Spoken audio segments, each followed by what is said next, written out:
What's with the YouTube, man? It's your big homie Rojo, a convict's perspective.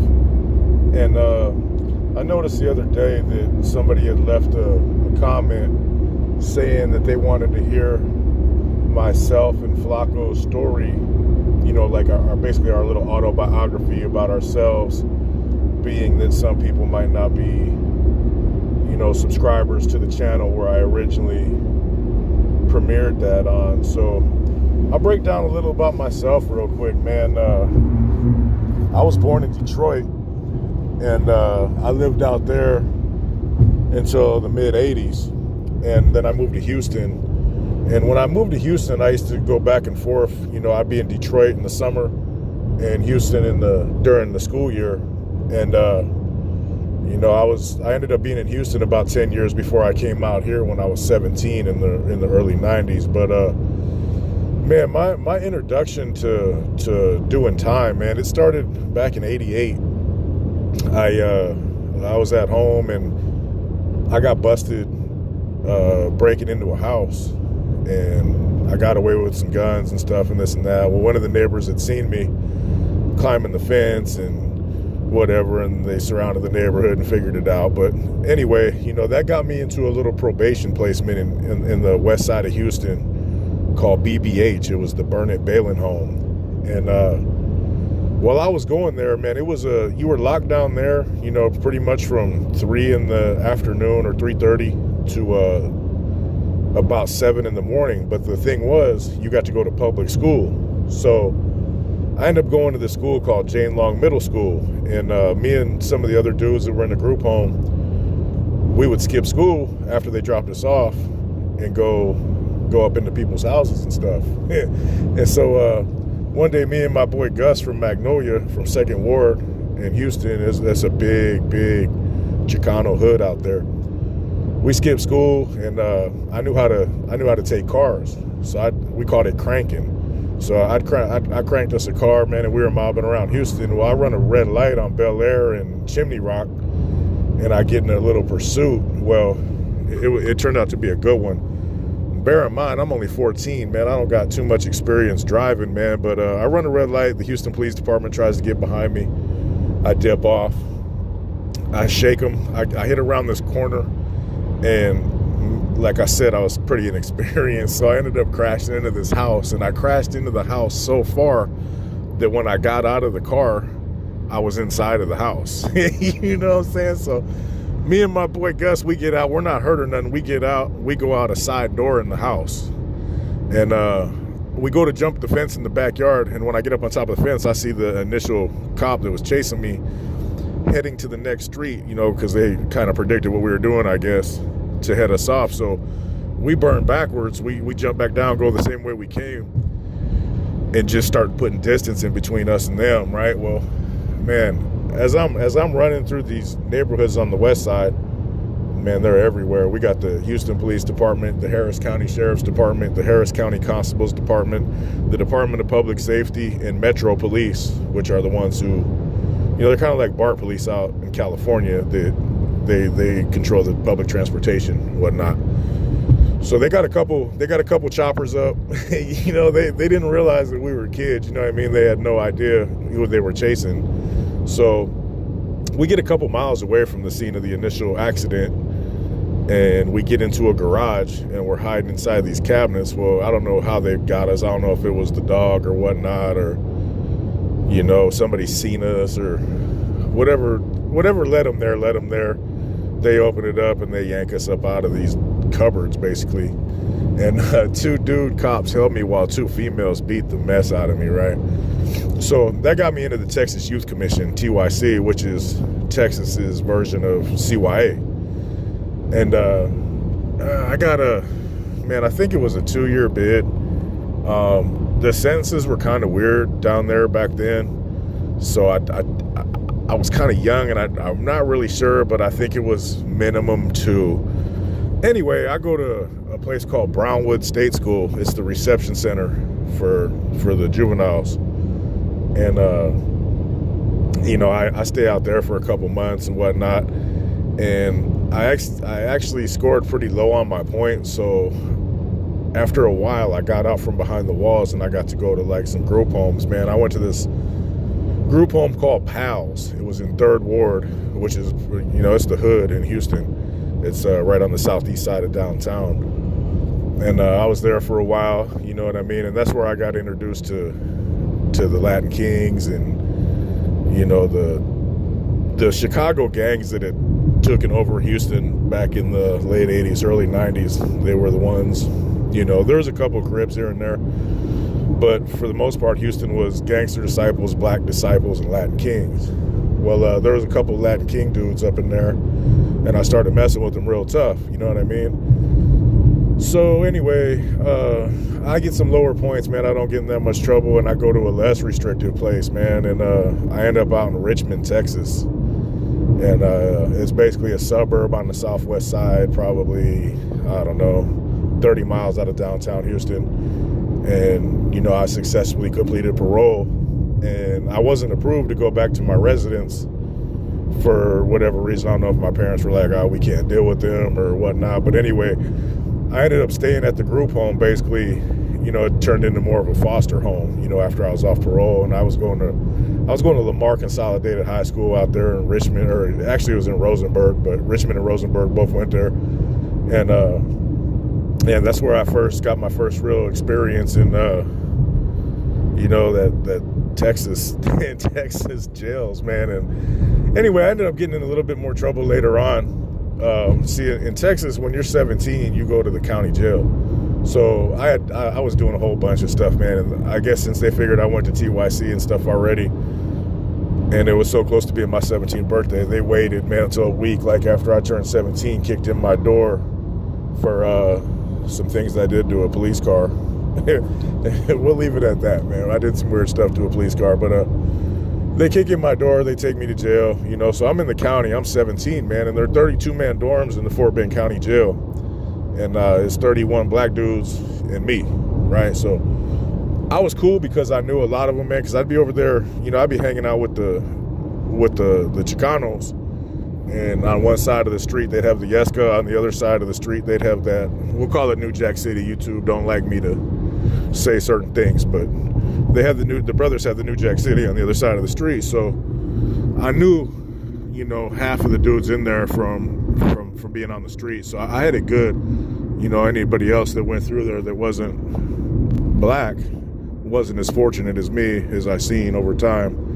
But I got along real well in there, man. Like, I don't have no problems with nobody, and politics in Texas are a whole lot different, man. What you got, like, when in my experience personally, like, I've heard other experiences from other people and they differ, but for the most part, it was cities sticking to cities while I was there. Like, people from Houston would back up Houston, people from Dallas and Fort Worth would have each other's backs, and then San Antonio, Austin, El Paso, and then, all the no man's land, all in between all them places, would all be kind of like one group. You had the Rio Grande group too, Nowadays, there's like the Tri-City Bombers and Tango Blast and all that kind of stuff now. But that was like the foundation of all that stuff was already set, There'd be some racial stuff between the blacks and the whites, what I mean? But not so much. Not like California, man. You would think down south would be more racial.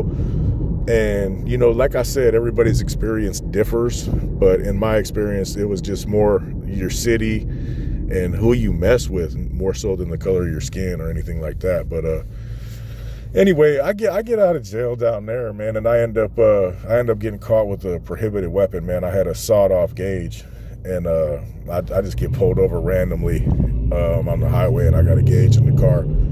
And that's what got me to California, man. They made a deal with me because my family was already moving to California. And, the foster home dude basically said, hey, we're moving to California. You won't have to deal with him no more if you let us just get out of here, man. So anyway, I'm rambling. There was just somebody in the middle of the street about to get hit by a car wearing all black. Not very bright. I moved to California. They basically gave me a probation violation in Texas and put a warrant out for me in the state of Texas only to verify that, if I came back to Texas and I got you know, rolled on, it'd be over for me. So that got me out to California, man. I moved out here, you know, I moved out to the Bay Area in 1992, late summer of 92. And the first place I touched down was Concord. And, man, I got right into it, man. You know, I was out here, people ask me where I'm from and stuff. I'd be like, man, I'm from Houston, you know, like, who you run with? I'd be like, man, you know, nobody really, man, where's the Latin Kings at, though? And they'd be like, oh, man, all that's around here are XIVs. That's what they called them, man. And I'm like, oh, okay, well, that's cool, whatever, you know what I mean? And I met a few, started hanging out with them, you know, in Concord on Clayton Road. And, you know, I didn't join or nothing like that, but we all coexisted real well, man. I was more into hustling, really. You know, I was into the trying to move Yeska and, you know, the white man's go fast kind of stuff. So I was hustling. I wasn't really tripping on none of that, you know, XIV kind of stuff. But I end up going to jail, man, for, I want to say it was a commercial burglary. And I go to the farm out in Contra Costa County. And that's where I started hanging around with the Norteños. Mario Hernandez from Pittsburgh, you know, kind of took me under his wing, said you should kick it with the homeboys. And then this dude I was in juvenile hall with, Joey Forge, Looney Boy from Concord, was in there. And so, man, I basically just said, all right, I'm gonna mess with these guys from now on. And, you know, when people ask me, like, where I'm from and this and that, that's why I always say Pittsburgh, because Mario Hernandez is the one who brought me in, and that's VPC. You know what I mean? I ain't been jumped into the hood or none of that weird kind of stuff, but that's what made me who I am, was Pittsburgh. So, I mean, not only have I spent a lot of years there, you know what I mean, but that's just how, you know, like the first place you get put on is where you say. So that's the reason that, you know, some people be like, I thought you were from Concord, I thought you were from Antioch, whatever. You know, I've been around. I don't really claim no hood like that, but, you know, it's just Rojo from Pittsburgh, you know what I mean? That's how it goes. So anyway, I do my little time. I end up, you know, getting out on that, man. And within a month after getting out of that county year, I was headed to the pen, you know what I mean? I'm barely 18, you know, 18 and some change. And I catch a little 2-year sentence, man, end up in San Quentin. You know, I only got like 17 points. So I hit Susanville, level 1 yard, get to go to fire camp, man. It was still acceptable for Norteños to go to fire camp back then. Now I guess you get deemed or whatever if you go, but back then you were allowed to. So, man, I ended up going to like 3 fire camps. Had a couple little issues, got my points jacked up here, points jacked up there, and finally when they kicked me out of fire camp I had like 36 points. So I hit the level 3 yard in Susanville, the Lassen yard I believe it's called. And it was the Lassen yard. So I end up there, man. I do a few months there, you know, and I end up, man, some fools dropped a kite on me talking about I was causing tension on the yard because, you know, the whole, you know, being a white dude that hangs with the Northerners or something, man. Somebody was hating, man. I want to say it was the white dudes, but I'd be lying because I don't know 100%, you know. I know 99%, but not 100, so I go to the hole. I was so short. I tried to fight it. You know what I mean? Talking about, well, them dudes ain't gonna do nothing. You know what I mean? There's 100 and something of us on this yard, whatever. Anyway, I'm so short. They're like, we'll just leave it here. I only had like 10 days, 2 weeks or something like that. So I paroled from the hole. I used to didn't have much sense, so I didn't last long on the streets, bro. Like, man, maybe 35 days. I was back on a year violation. I think.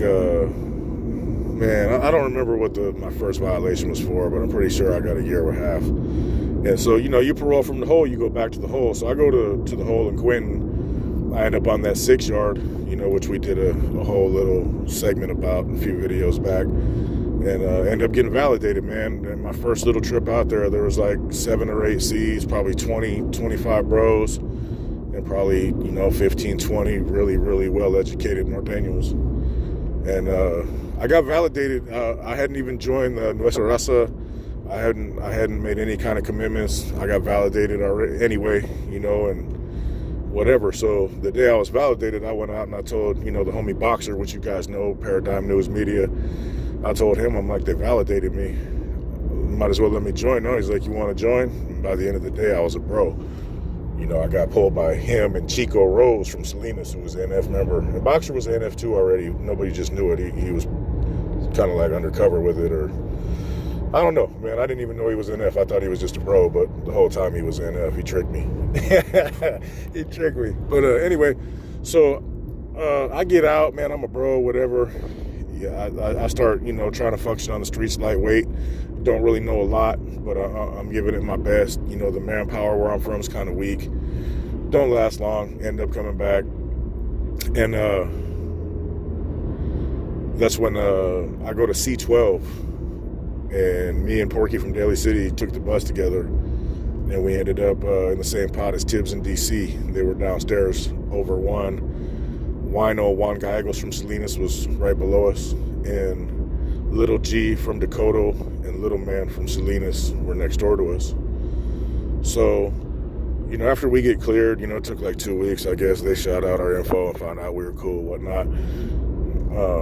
They send Little G to start asking us little weird stuff through the vent, like what do we know about the NF, and we're a little apprehensive about asking them, because we were always of that older mentality that, you don't talk about things that you ain't a part of, So me and Porky, when he first said that, we kind of looked at each other and whispered. He's like, man, should we even talk to this dude? Because, a common misconception about NF members is that they're all like my age now, like late 40s, 50s, you know what I mean, and et cetera. And Lil G was only like 23. So I'm like, I don't know, why is this kid that's a couple years older than me talking about these letters like this, right? So anyway, I knew who Tibbs was and who DC was. So, and I seen DC and Tibbs interacting with them, and I'm like, well, it must be good, or they're crazy for talking about this in the vent. And then so he basically asked us if we wanted to learn more, and I'm like, yeah. And then after that, Tibbs came and talked to me and Porky. He's like, I'll be shooting you guys some information. Don't make no copies of it. Just tell me if it's something you're interested in. If you like what it sounds like, if you want to be a part of it still, this is your chance to either say yes or no. And he shot us a couple articles of the Constitution. And, man, it sounded great. It's a well-written document. And, of course, me and Porky were striving back then to be all we could be. So we're like, yeah, we're in 100%. So after that, our education started. And for about the next 6 months or so, man, all we did every day was break down the Constitution. And me, more so them than me. I mean, I know the Constitution like very well, but my focus was on street training, man, because I only had like a year to the house. So for the next year, man, I basically went over all the ventures that we participate in and how to, make them all fit together to work together. And come 6 or 7 months later, they inducted all of us on the same day. Me, Wino, and Porky. We all joined on September 23rd, I want to say. I think it was September 23rd of that year. And we had a little ceremony. We had a little bit of alcohol, and we all took a little oath. It was a little cool little thing, you know what I mean? I don't want to discuss the specifics of it, but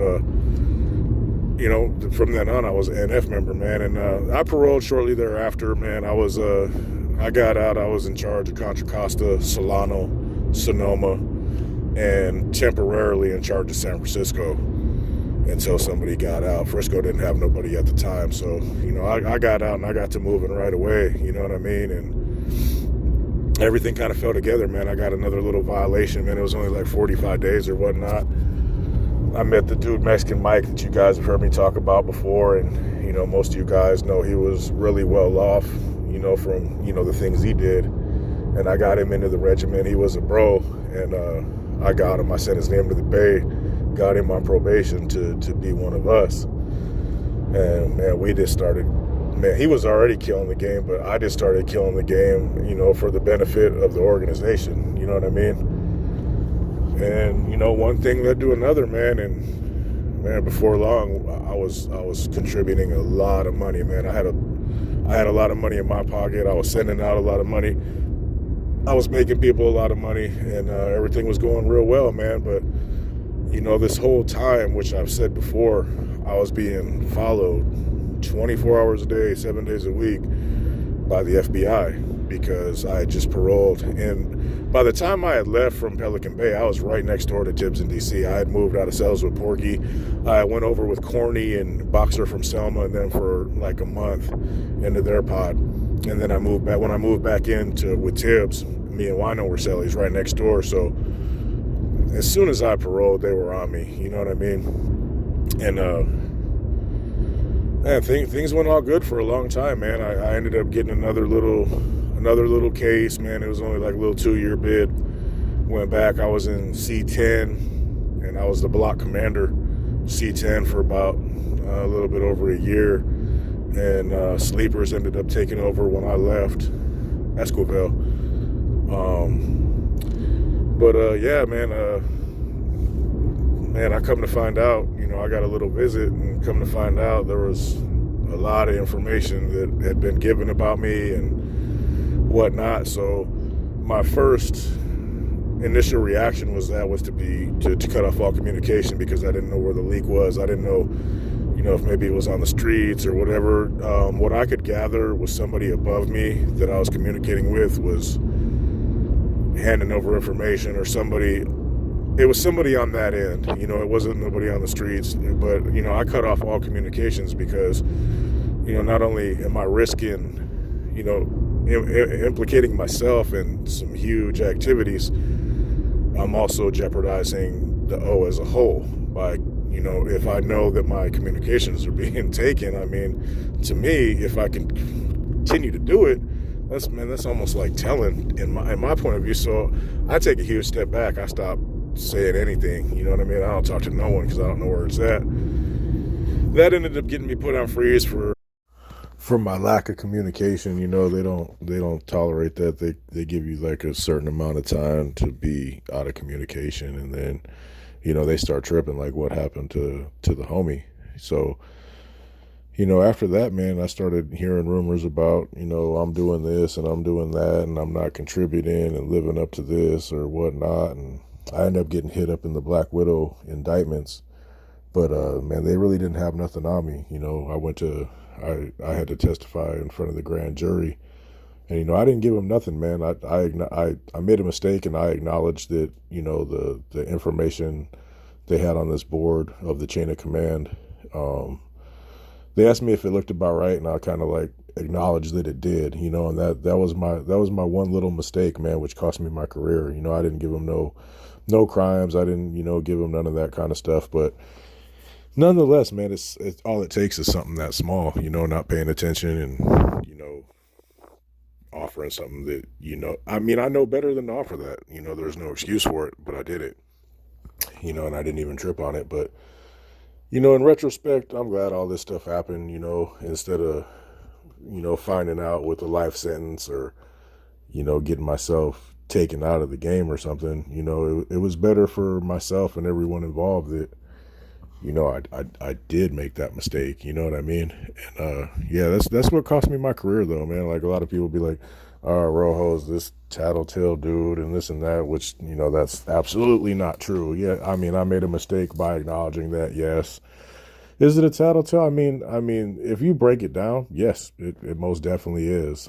It wasn't intentional. Not that matters. And, I didn't tell on no crimes or no specific people or anything like that, but none of that matters. And, like I said, I'm glad it happened because, who knows, man, I could have got, picked up on some other indictment, ended up with 30 years in the feds, or, I could have got deemed for something else and, maybe got my wind took, you never know. But, anyway, that's just a basic little general of my little history with gangs and, the little moving around that I've done over the years. And there's a lot more specifics. I'm open to any questions you guys may have. If you guys want to drop a comment or a question, after you hear this video, feel free, man. I'll answer everything truthfully. If there's something I can't answer, man, I just can't answer it. I'm not gonna implicate anybody in any kind of crimes or anything like that, or say things that are gonna be taken as me being too crazy. But for the most part, I'll answer everything honestly, man. And we'll touch more into this in the future. But you guys have a good night. Appreciate it. Hit that like and subscribe, and we'll get back to you soon.